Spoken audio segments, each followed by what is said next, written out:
The emergency beacon pierced through the void of space like a desperate scream. On the bridge of the Terran monitoring station, watchful eye, communications officer Sarah Chen nearly spilled her coffee when the alien distress signal crashed through their receivers. "Captain Morrison, you need to hear this," she called out, her fingers dancing across the translation matrix.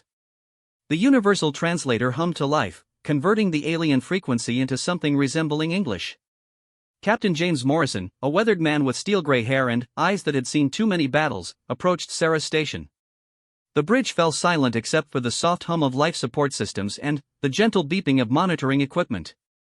The translated message crackled through the speakers. "This is Fleet Commander Zektar of the Kalani Republic. Our colony world of Theros Prime is under siege. The Vortak Empire has deployed 3 war fleets. Our defenses are failing. We have civilians trapped on the surface. Anyone receiving this transmission, we desperately need assistance. We can offer mining rights, technology exchanges, anything. Please, our children are dying." The message repeated 3 more times before cutting to static. The bridge crew exchanged glances. They had been monitoring this sector for 6 months, ever since first contact protocols had been established with several alien civilizations. This was their first real emergency call. Lieutenant Commander Rodriguez, the ship's tactical officer, pulled up the star charts.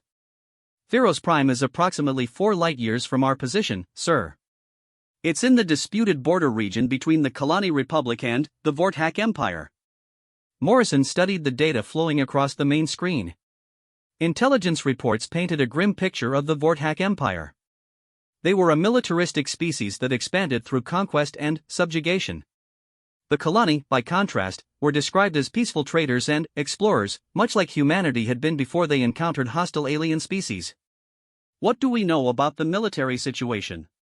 Morrison asked. Rodriguez's fingers flew across his console. "Based on our intelligence network, the Vortak typically deploy around 300 ships per invasion fleet. If they have 3 fleets at Theros Prime, we're looking at roughly 900 enemy vessels. The Kalani Republic's entire military consists of maybe 200 ships, and most of those are exploration and light patrol craft." Sarah looked up from her station. "Sir, the beacon is being broadcast on multiple frequencies.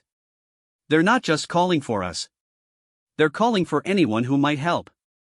Morrison nodded grimly.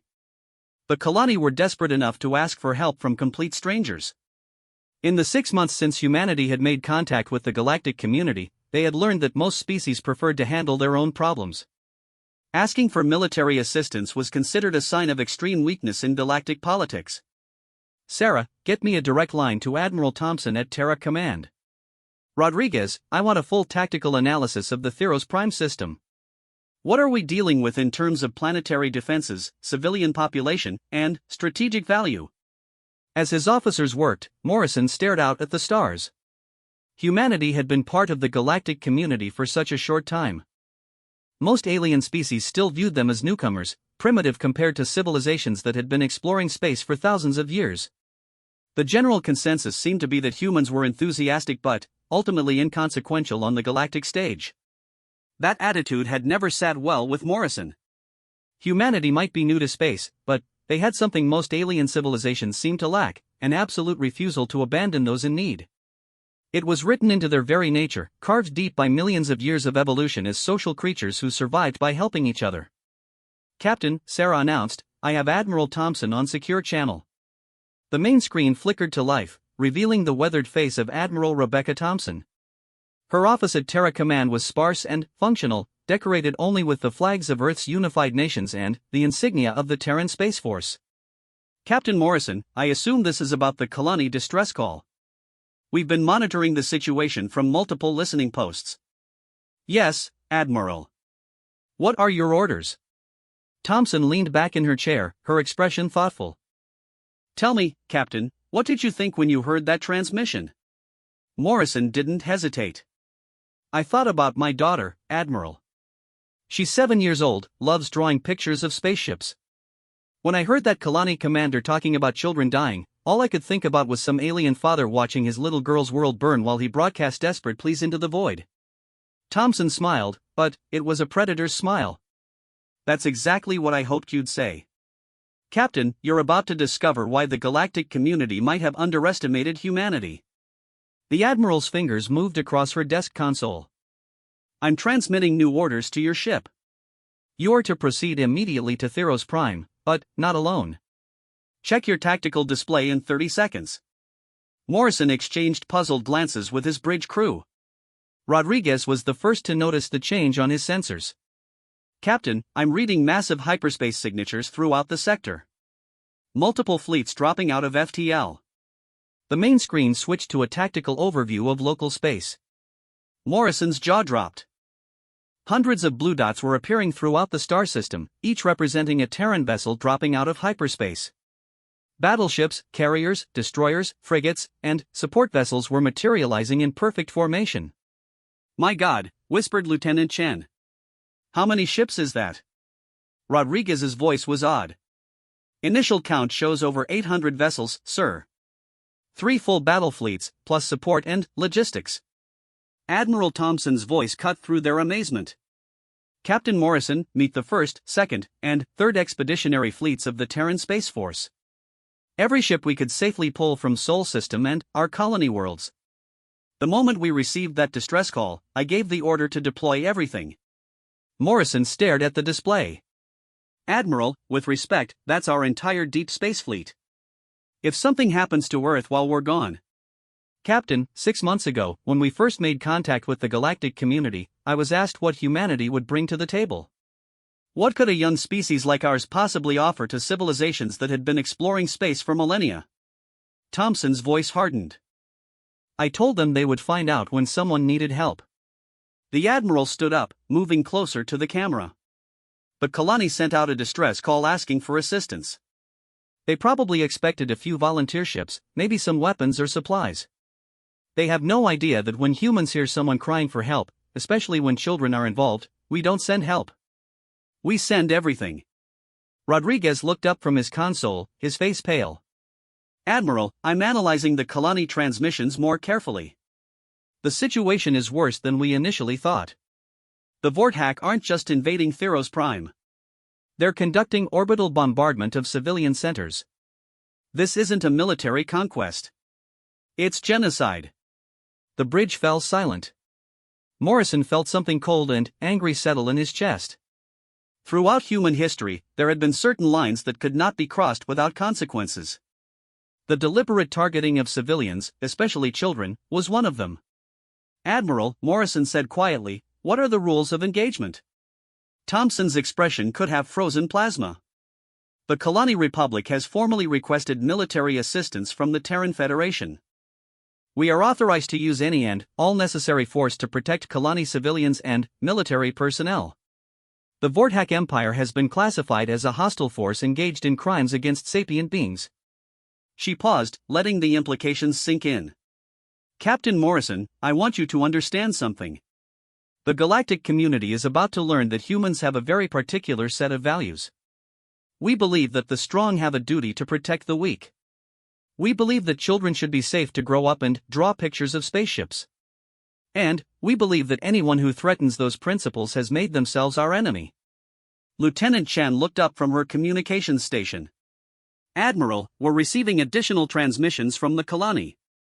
They're thanking us for whatever help we can provide. They have no idea what's coming. Admiral Thompson smiled again, and this time it was genuinely warm. Captain Morrison, I'm transmitting the complete tactical plan to your ship. You'll be coordinating with Fleet Admiral Hassan aboard the flagship Indomitable. Your mission is simple, get to Theros Prime, remove the Vorthak threat, and protect those civilians. Understood, Admiral. What about galactic political implications? This level of military deployment might alarm other civilizations. Let them be alarmed, Thompson replied coldly. The galactic community is about to learn that humanity takes protection of civilians very seriously. If that makes other species nervous about their own behavior toward non-combatants, then perhaps that's not a bad thing. Morrison nodded. Any specific restrictions on tactics or weapons? None.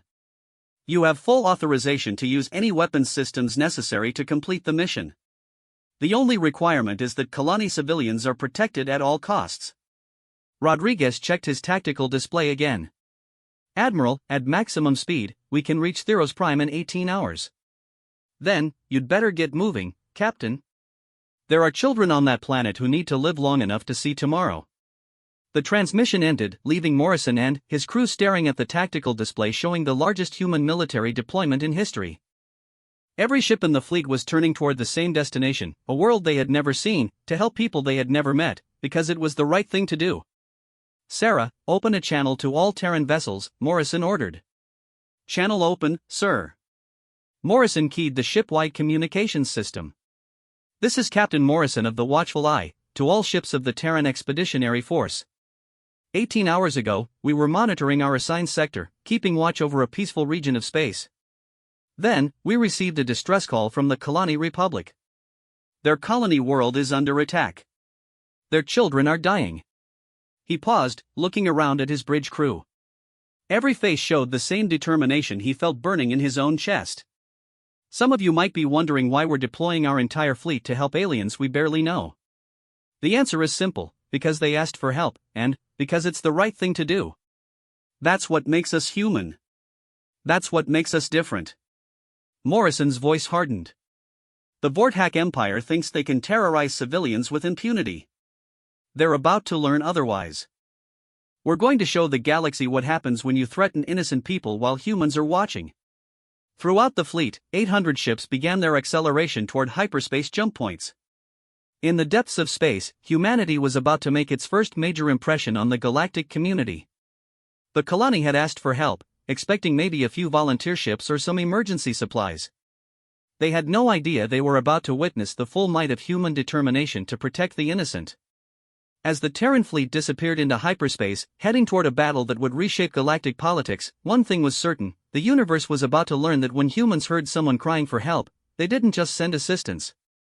They sent everything. Fleet Admiral Hassan stood on the bridge of the Terran flagship Indomitable, watching the swirling chaos of hyperspace through the main viewscreen. 18 hours had passed since the Kalani distress call, and they were minutes away from dropping back into normal space at the edge of the Theros Prime system. Admiral, all fleet elements report ready for combat deployment, announced Commander Parks, the fleet tactical coordinator. 812 vessels in total, organized into 3 battle groups with supporting logistics elements. Hassan nodded, his weathered face grim with determination. A career officer with 30 years of experience, he had fought in the border wars, the Martian independence conflict, and half a dozen smaller engagements. But this was different. This was humanity's first major military action on the galactic stage. Communications, any updates on the situation at Theros Prime? Lieutenant Commander Okafor checked her displays. Sir, we've been monitoring Kalani transmissions during our approach. The situation has deteriorated significantly. The Vorthak have begun systematic orbital bombardment of population centers. Kalani military forces have been reduced to approximately 30% of their original strength. Hassan felt his jaw clench. In his years of military service, he had learned that there were rules to warfare, lines that civilized beings did not cross. The deliberate targeting of civilian populations was not just a war crime, it was an act that stripped away any pretense of honor or civilization.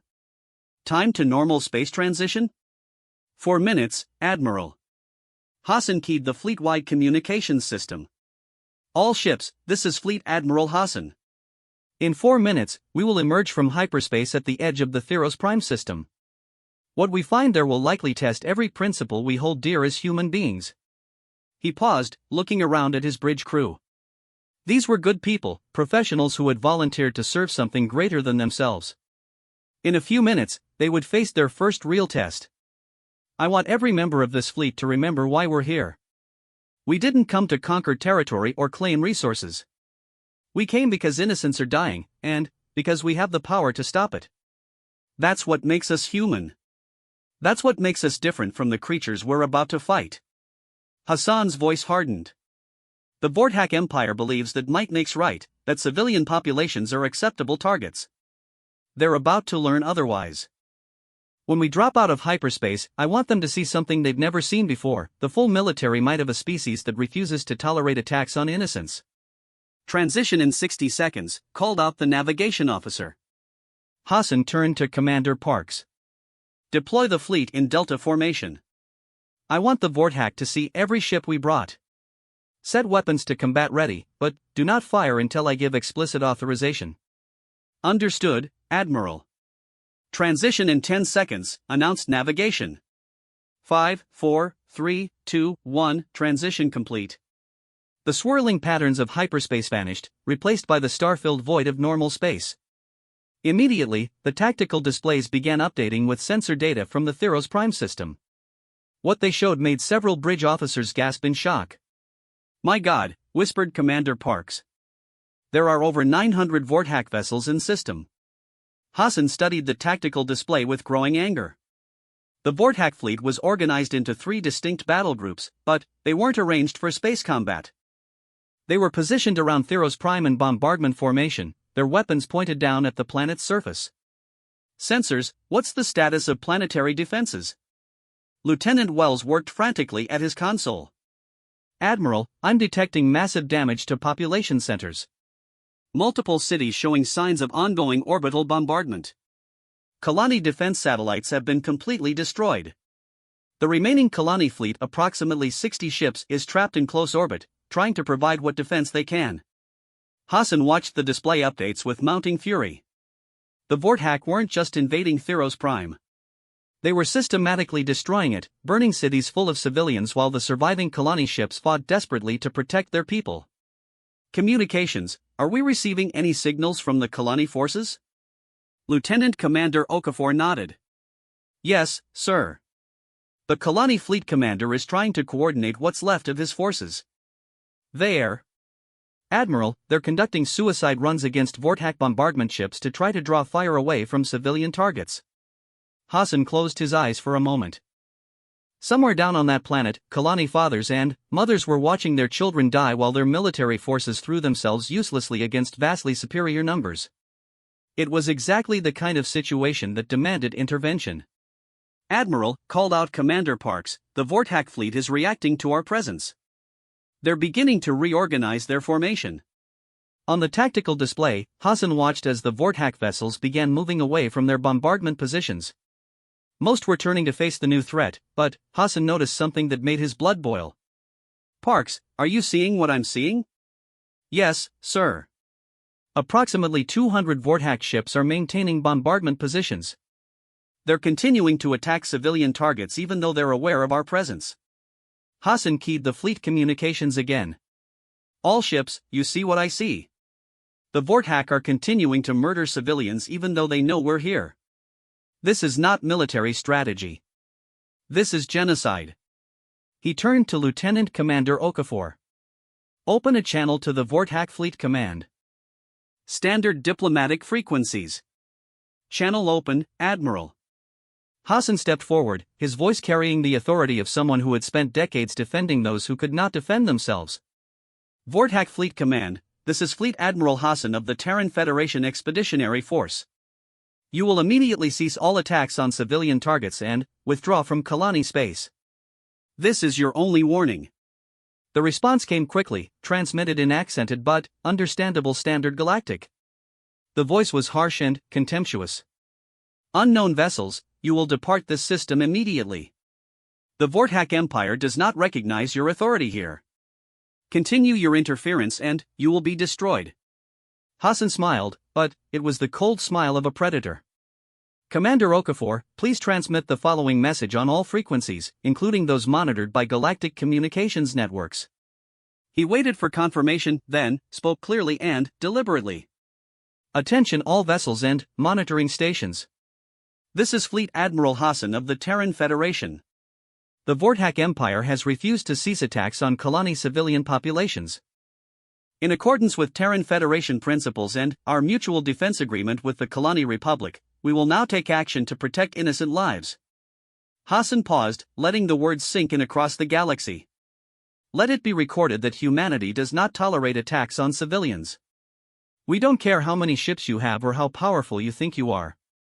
When you target innocents, you make yourself our enemy. He turned to Commander Parks. All ships, weapons free.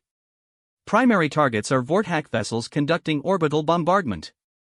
Secondary targets are any Vorthack ship that poses a threat to Kalani forces or civilian populations. Orders transmitted, Admiral. All ships report weapons armed and ready. Hassan looked at the tactical display one more time. 800 Terran ships facing 900 Vortak vessels. The numbers weren't in their favor, but numbers had never been the most important factor in human military thinking. Execute attack plan Delta. All ships, engage. Space around Theros Prime erupted in violence. The Terran fleet surged forward in coordinated battle groups, their advanced weapons systems targeting Vortak ships with precision that shocked the alien defenders. Humanity's military technology, developed through centuries of warfare and refined by contact with galactic science, proved devastatingly effective. The first salvo from the Terran fleet struck the Vortak bombardment vessels with overwhelming force. Plasma cannon bursts and antimatter torpedoes tore through alien shields and armor like paper. In the first 30 seconds of combat, over 50 Vortak ships were either destroyed or crippled. Admiral, reported Parks, Vortak fleet is responding. They're abandoning bombardment positions and moving to engage our forces. Good. That means they're not shooting at civilians anymore.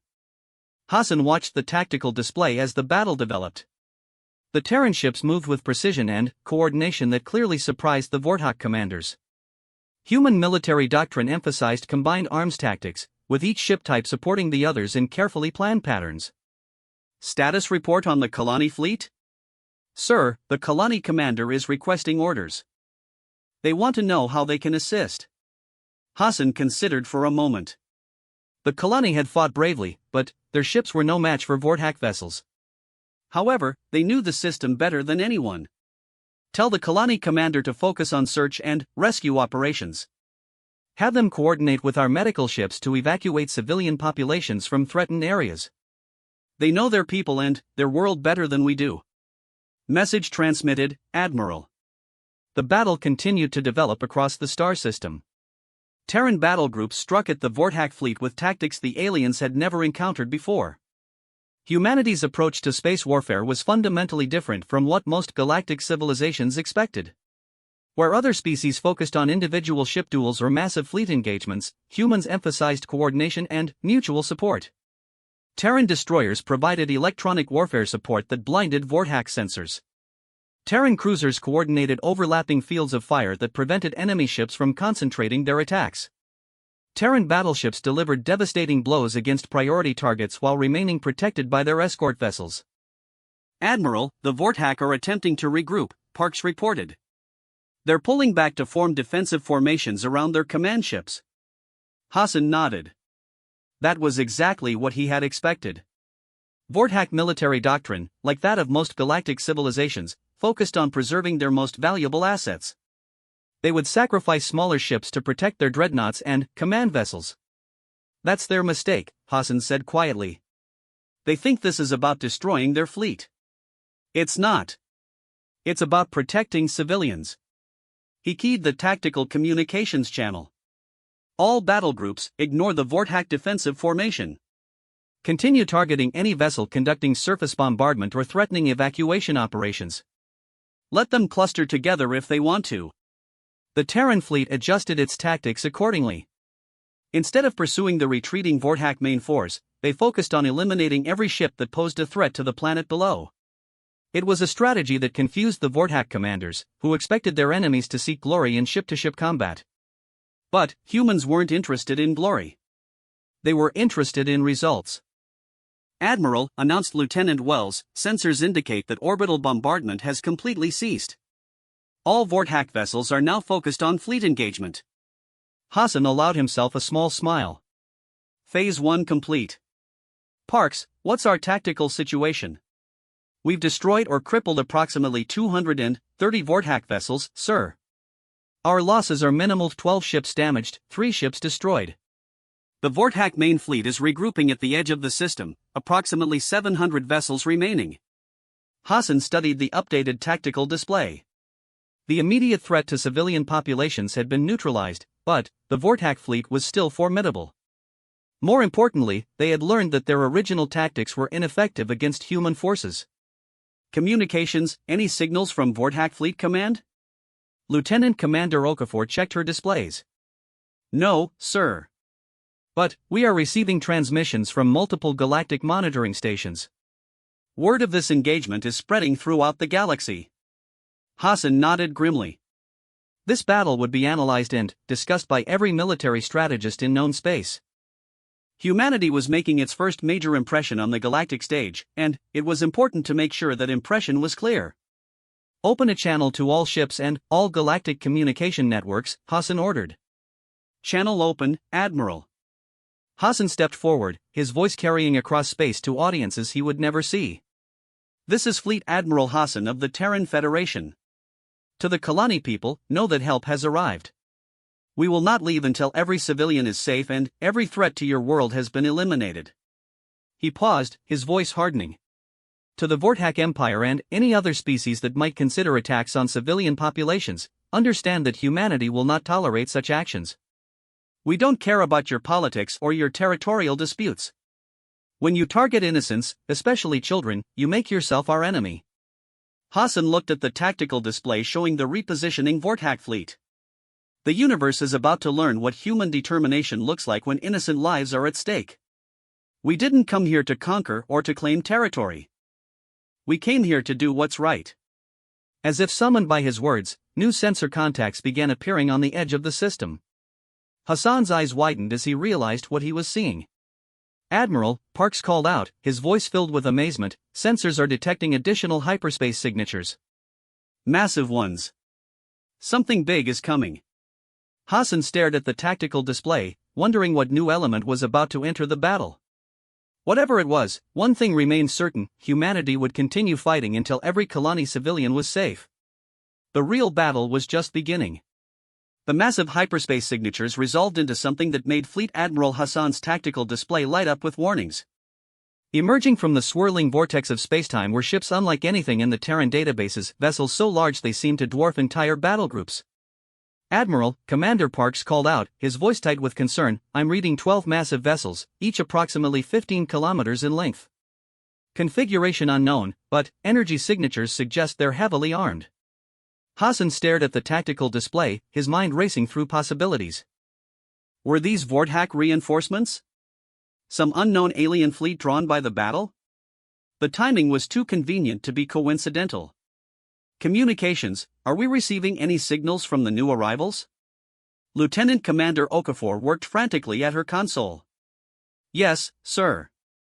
Multiple transmissions on various frequencies. I'm detecting, this is strange.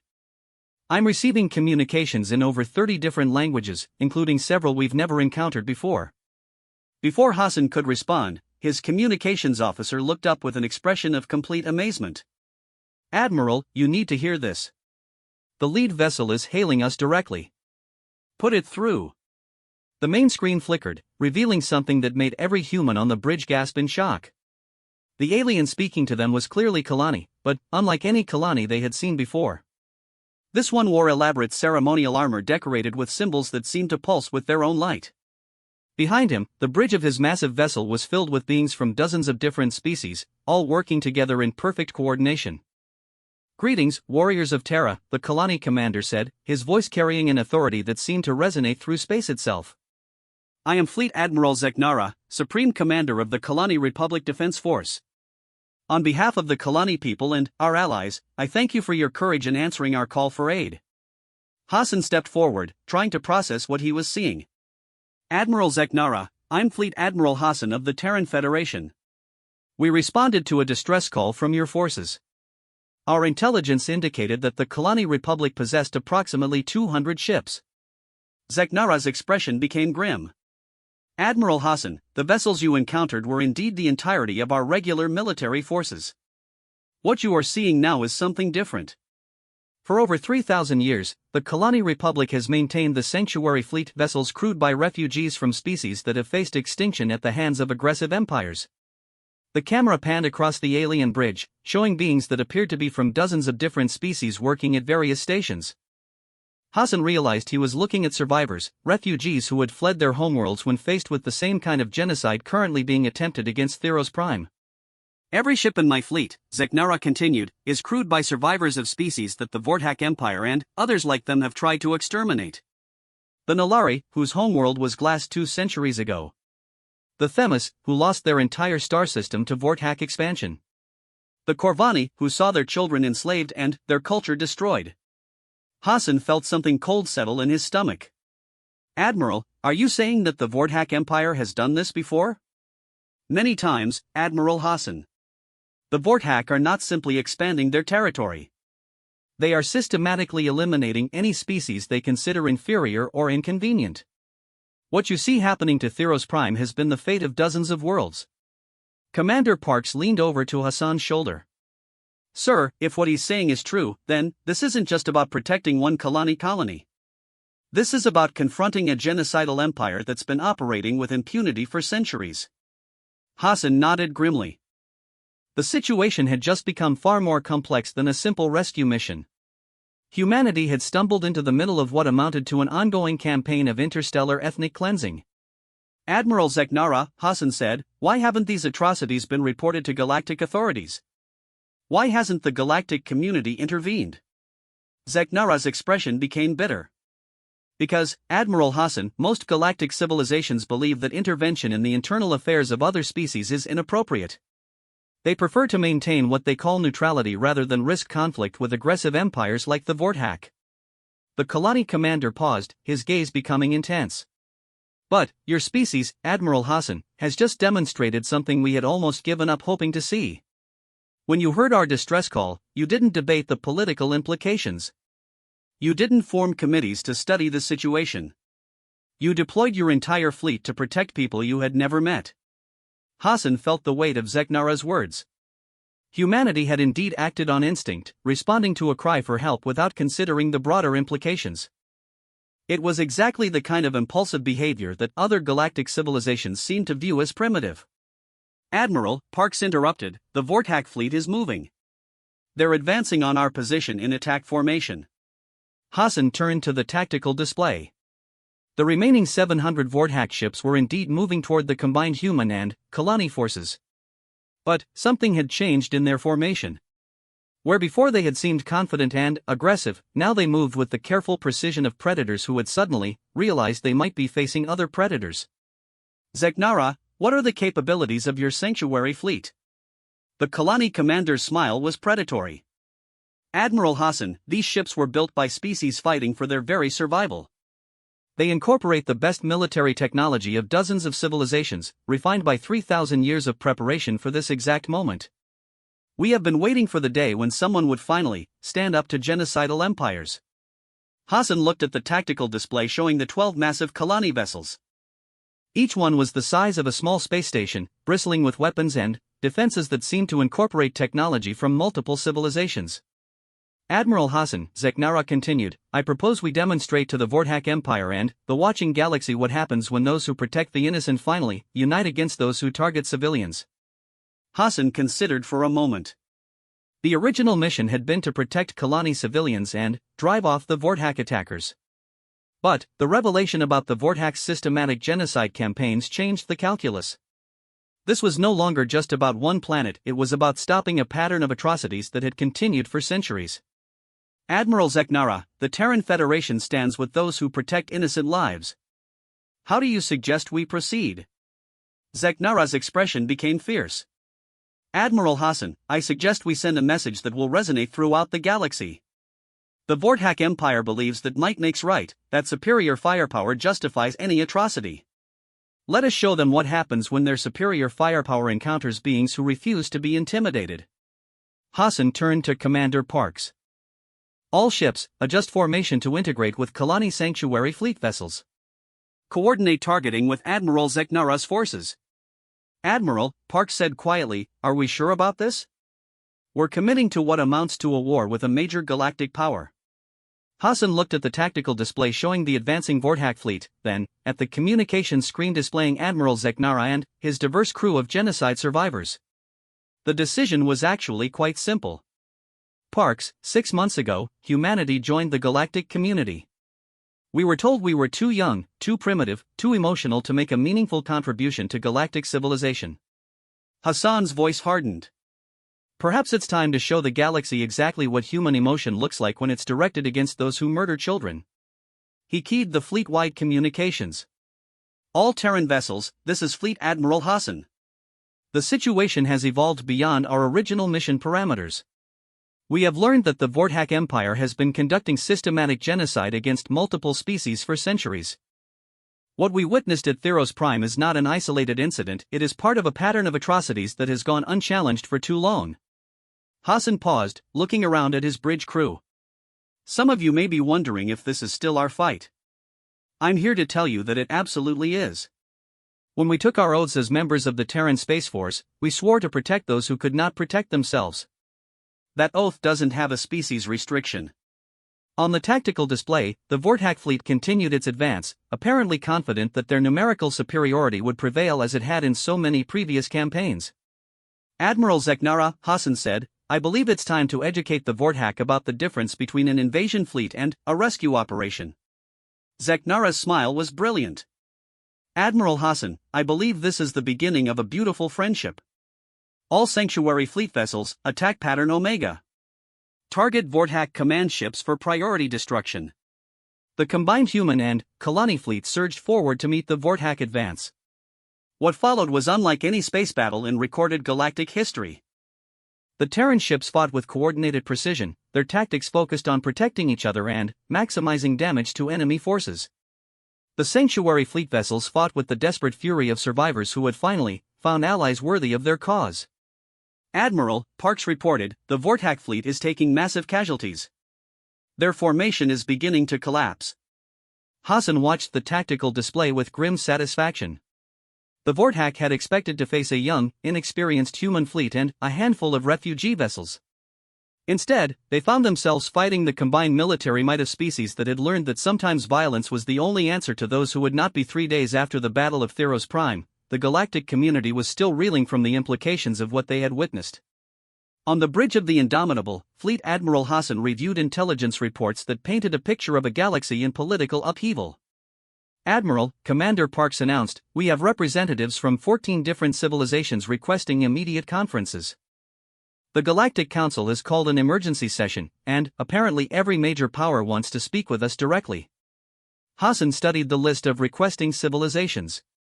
Some were expected neighboring species who wanted to understand humanity's intentions. Others were surprising, including several aggressive empires that had previously dismissed human capabilities. What's the status of the Kalani evacuation efforts? Remarkably successful, sir.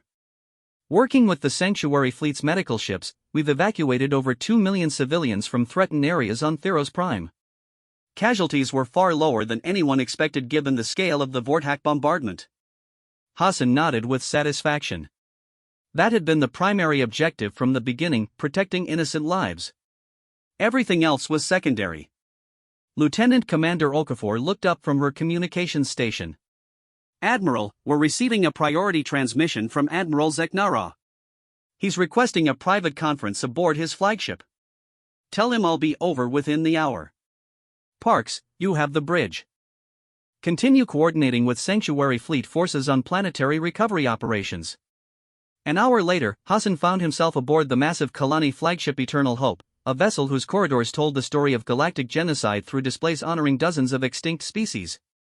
Admiral Zeknara met him in a conference room that served as both a strategic planning center and a memorial to the fallen.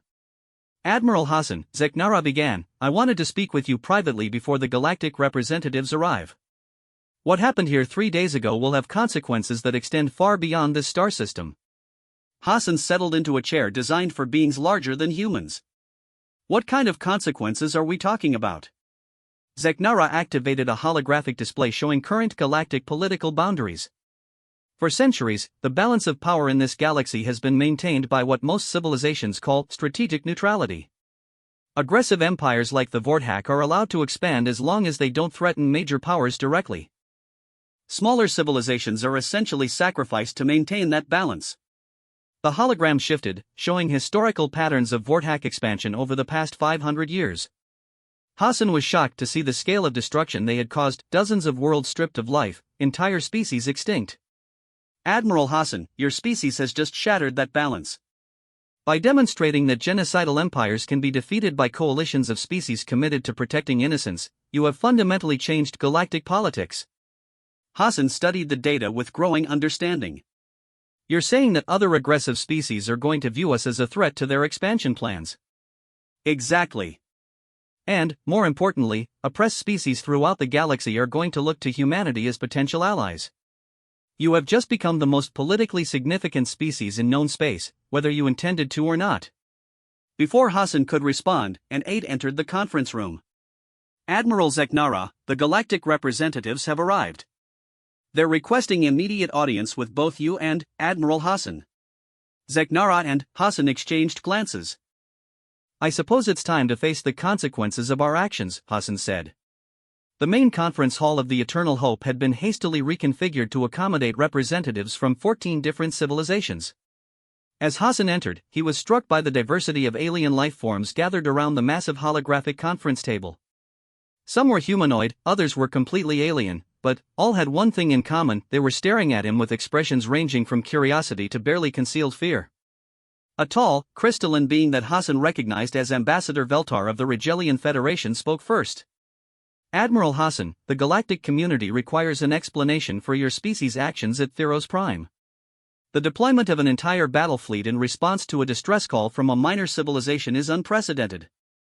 Hassan stood, looking around at the assembled representatives. These were diplomats and politicians, beings who spent their careers managing the delicate balance of galactic power. They were clearly uncomfortable with the implications of humanity's intervention.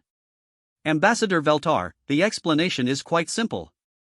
We received a distress call indicating that civilians were being murdered. We responded by deploying sufficient force to stop that from happening.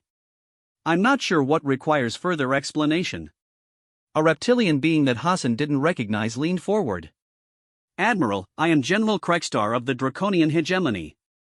Your actions have destabilized the entire Vortex sector. 3 other aggressive empires are now requesting security guarantees because they fear similar interventions. Hassan felt his temper beginning to rise. General, are you suggesting that aggressive empires should be protected from the consequences of targeting civilians?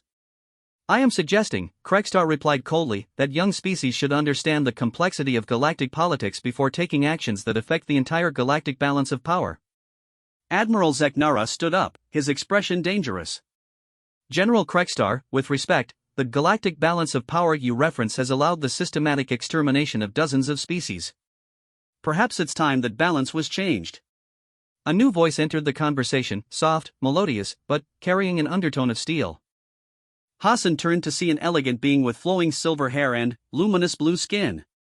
According to his briefing materials, this was Ambassador Lyralii of the Celestial Accord, one of the oldest and most respected civilizations in the galaxy. Admiral Zeknara and Hassan, Lyralii said, the Celestial Accord has observed galactic politics for over 10,000 years. In that time, we have seen many species rise and fall, many empires expand and collapse. What we witnessed at Theros Prime was unlike anything in our recorded history. She paused, her luminous eyes focusing on Hassan. Admiral Hassan, your species deployed its entire deep space fleet to protect civilians you had never met, belonging to a species you barely knew. You risked everything for no material gain, expecting no reward beyond the knowledge that innocence would live. This is behavior we have never observed in a spacefaring civilization. Hassan wasn't sure if that was a compliment or an accusation. Ambassador Lyralii, is protection of innocent life considered unusual in galactic civilization? Not unusual, Admiral. Impossible. Every species in this galaxy has learned that survival requires careful calculation of risk versus reward. Unlimited commitment to protecting others is a luxury that no civilization can afford. General Krekstar nodded in agreement. Exactly. Admiral Hassan, your species' emotional response to the Kalani situation demonstrates why young civilizations require guidance before being granted full galactic citizenship. Hassan felt something cold and angry settle in his chest. These beings were discussing the protection of innocent lives as if it were a mathematical equation, a political calculation to be balanced against other considerations. General Krekstar, Hassan said quietly, let me make sure I understand your position. You believe that the systematic murder of civilians should be tolerated in order to maintain political stability? I believe that interference in the internal affairs of sovereign empires creates more problems than it solves, Krekstar replied. Hassan looked around at the assembled representatives. These were the leaders of galactic civilization, beings whose species had been exploring space for millennia. And they were telling him that protecting children from genocide was politically inappropriate. Ambassador Lyralii, Hassan said, you mentioned that unlimited commitment to protecting others is impossible. Can you explain what you mean by that? Lyralii's expression became thoughtful. Admiral Hassan, consider the mathematics. There are over 10,000 inhabited worlds in this galaxy. If every civilization committed to protecting every other civilization's civilians, the result would be constant warfare. The galaxy would tear itself apart in endless conflicts over moral principles. So instead, you allow genocidal empires to operate with impunity as long as they don't threaten major powers directly, Hassan replied. It is not ideal, Lyralii admitted, but it is stable. Stability prevents galaxy-wide war. Hassan was quiet for a long moment, processing what he was hearing. The galactic community had essentially created a system where small civilizations were sacrificed to prevent larger conflicts. It was logical, practical, and completely unacceptable to human moral principles. Admirals, a new voice interrupted. Hassan turned to see a being he recognized as Ambassador Thalvan of the Nexus Coalition, a peaceful trading confederation. Perhaps we should discuss the practical implications of recent events rather than debating moral philosophy. Thalvan activated a holographic display showing current galactic military deployments. The Vorthak defeat has triggered massive military buildups by at least 6 aggressive empires. The Zeklon hegemony has mobilized their entire battle fleet. The Kragath Empire is conducting emergency conscription. Every aggressive power in the galaxy is preparing for what they assume will be human expansion. Hassan studied the display with growing concern. Ambassador, we have no intention of expanding into anyone's territory. Our only goal was to protect Kalani civilians. Admiral Hassan, Thalvan replied, intention is irrelevant. You have demonstrated military capabilities that no one in the galaxy suspected humans possessed. Combined with your apparent willingness to intervene in conflicts for moral reasons, you represent an unprecedented variable in galactic politics. General Kregstar leaned forward aggressively. Admiral Hassan, will your species commit to non-interference in the internal affairs of sovereign empires? Hassan met the reptilian general's gaze steadily. General, will sovereign empires commit to ending attacks on civilian populations? That is not your concern. Then, no, we will not commit to non-interference. The conference room erupted in angry voices as representatives began arguing among themselves. Hassan realized that he was witnessing the collapse of the political order that had governed the galaxy for centuries. Ambassador Lyralii raised her hand for silence. Admirals Zeknara and Hassan, the Celestial Accord proposes a compromise. Humanity will be granted full galactic citizenship and a permanent seat on the Galactic Council. In exchange, all future military interventions must be approved by a majority vote of council members. Hassan looked at Zeknara, who shook his head slightly. The Kalani Admiral had clearly anticipated this kind of offer.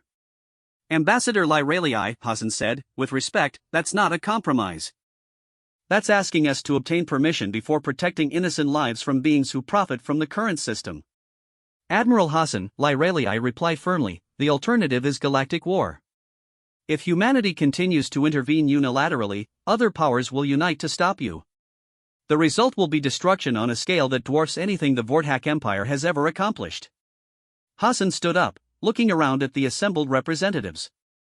These beings represented thousands of years of galactic civilization, accumulated wisdom from dozens of species. And they were asking him to abandon the core principle that made humanity human. Distinguished representatives, Hassan said formally, I will convey your concerns to the Terran Federation leadership. However, I want to be very clear about something. He paused, making sure he had everyone's attention. Humanity did not join the galactic community to seek permission to do what's right.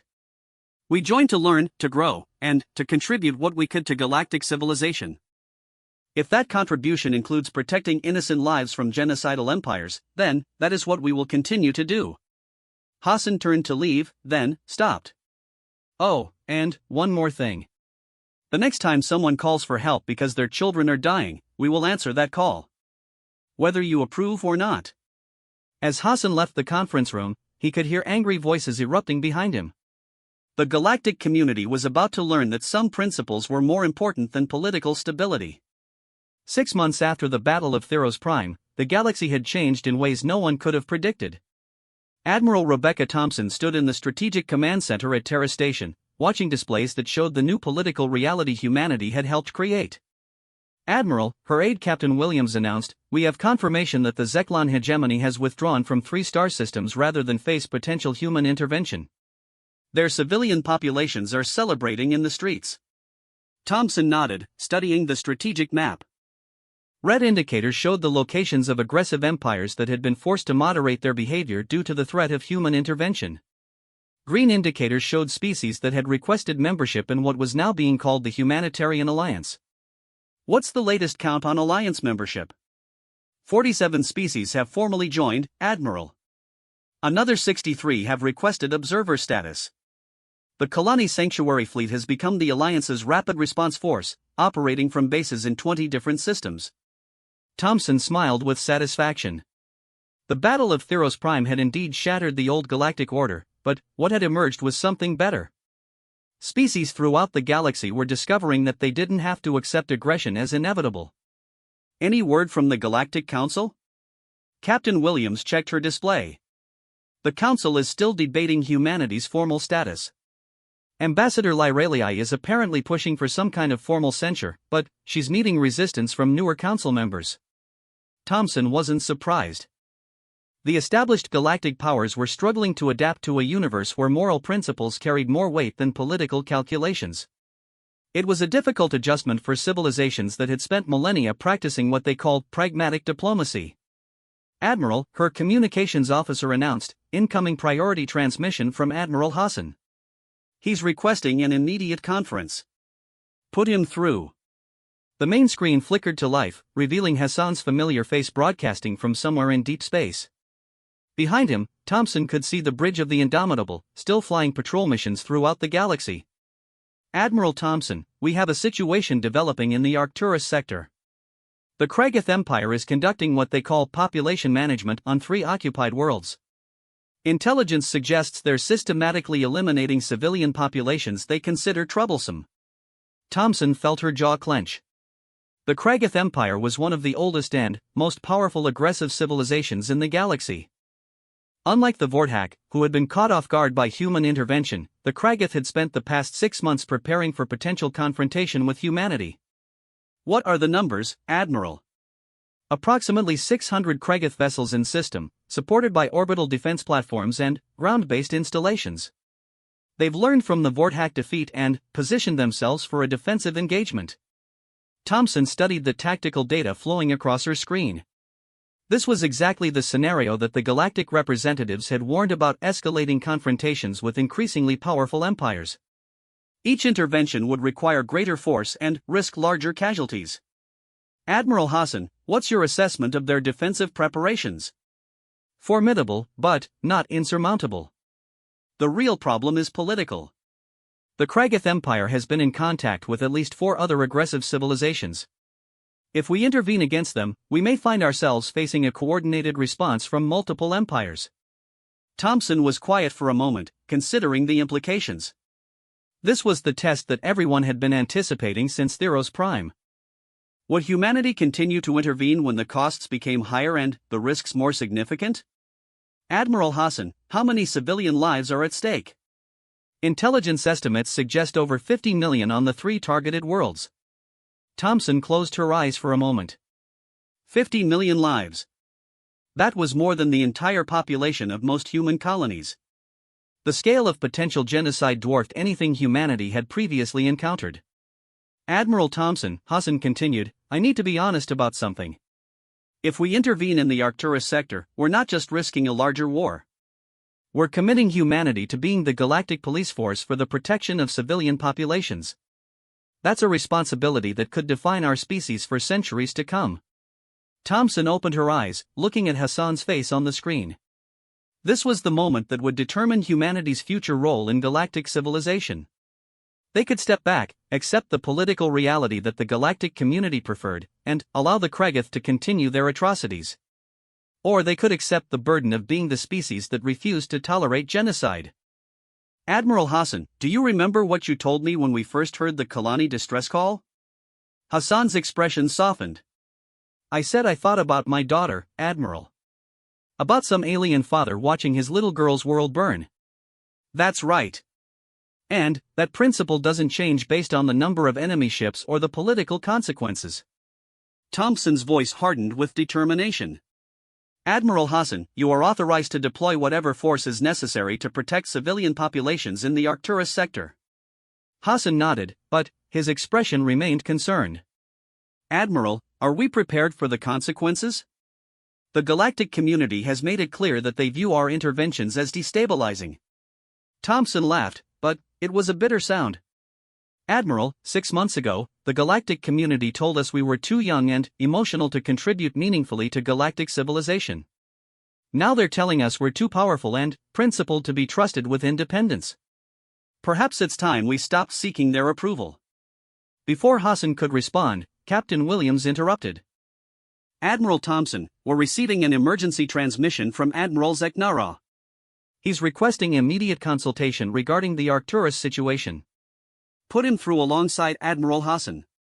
The screen split, showing both Hassan aboard the Indomitable and Zeknara aboard the Eternal Hope. The Kalani Admiral's expression was grim but determined. Admirals, Zeknara began, the Sanctuary Fleet has been monitoring the situation in the Arcturus sector. I'm transmitting data that you need to see immediately. New information flowed across Thompson's displays, showing detailed intelligence about Kragath operations on the targeted worlds. What she saw made her stomach turn. The Kragath weren't just eliminating troublesome populations, they were conducting systematic extermination of entire ethnic groups, preserving only those individuals useful for slave labor. Admiral Zeknara, Thompson said quietly, how reliable is this intelligence? Completely reliable, Admiral Thompson. We have operatives on all 3 worlds providing real-time updates. The Kragath are not conducting military operations. They are conducting industrial-scale genocide using methods that make the Vortak bombardment look humane. Thompson stared at the data with growing horror. The Kragath had turned genocide into a science, using advanced technology to maximize suffering while minimizing resistance. It was systematic cruelty on a scale that challenged comprehension. Admiral Hassan, Thompson said, I'm modifying your authorization. You will deploy the 1st, 2nd, and 3rd Expeditionary Fleets, plus all available Alliance forces. The Kragath Empire has just made themselves humanity's enemy.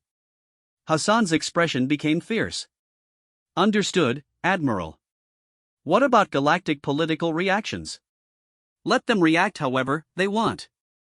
Admiral Hassan, we're about to demonstrate what happens when industrial genocide encounters human determination to protect innocent life. Thompson turned to address both admirals. Gentlemen, I want you to understand something. The moment humanity joined the galactic community, we discovered that most civilizations view the protection of innocent life as a luxury they can't afford.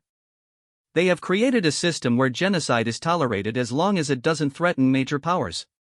She paused, looking at both officers. That system is unacceptable to human moral principles. If that makes us dangerous to galactic stability, then, perhaps galactic stability is the problem. Admiral Zeknara leaned forward. Admiral Thompson, the Sanctuary Fleet stands ready to support human operations in the Arcturus sector. Many species throughout the galaxy are watching to see if humanity will continue to honor its principles when faced with greater challenges. Thompson nodded. Admiral Zeknara, this is no longer just about human principles. This is about establishing that genocide is unacceptable regardless of who commits it or how powerful they are. Captain Williams looked up from her console. Admiral, we're receiving reports that observation vessels from over 30 civilizations are moving toward the Arcturus sector. This engagement is going to be witnessed by representatives from across the galaxy. Thompson smiled grimly. Good. Let them all see what happens when those who protect innocence finally have the power to enforce their principles. She turned back to the screen showing both admirals. Gentlemen, you are about to fight the most important battle in human history. Not because of the military stakes, but because of the moral precedent you will establish. 50 million civilian lives depend on your success, but the future of galactic civilization hangs in the balance. Admiral Hassan straightened in his command chair. Admiral Thompson, the Terran Expeditionary Force will not fail in its mission. Admiral Zeknara's expression was equally determined. Admiral Thompson, the Sanctuary Fleet has waited 3,000 years for this moment. We will not allow the Kragath to continue their atrocities. Thompson felt a surge of pride in both officers. These were beings who understood that some principles were worth fighting for regardless of the cost. Admirals, humanity entered the galactic community hoping to learn from older, wiser civilizations. Instead, we discovered that age and wisdom are not the same thing. Perhaps it's time the galaxy learned from us. As the transmission ended, Thompson stood alone in the Strategic Command Center, watching displays that showed human and Alliance fleets converging on the Arcturus sector. In a few hours, the galaxy would witness the second major confrontation between genocidal empire and those who refused to tolerate attacks on innocent life. The old galactic order was dying, replaced by something unprecedented in galactic history, a civilization that would deploy everything it had to protect people it had never met. As Admiral Thompson watched the fleet movements, she realized that humanity had found its purpose among the stars. They were not explorers or conquerors or traders. They were guardians, the species that would stand between innocents and those who would harm them. The galaxy was about to learn that when humans said never again, they meant it.